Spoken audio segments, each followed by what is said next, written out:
Начали мы свой долгожданный камин. Вот эта вот облицовочная часть у нас идет Брайер кирпич Кара дуба. По наружной части Витебский и шамотный. Шамотный это в самой жаровне. Вот. Шамотный кирпич это вот именно где сама топка будет. Так что в процессе буду показывать, как он будет выполняться. И вот эта вот часть будет проходить через уже готовое отверстие. А здесь еще будет столешник. Схематически покажу, к чему мы идем. Вот он. Наша барбекюшка.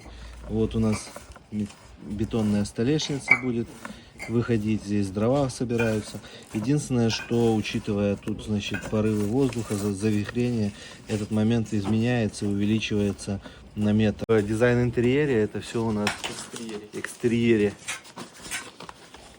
Ну, короче, попробую показать. И тут, конечно, Распечатку пока. ну, в принципе, вот к чему мы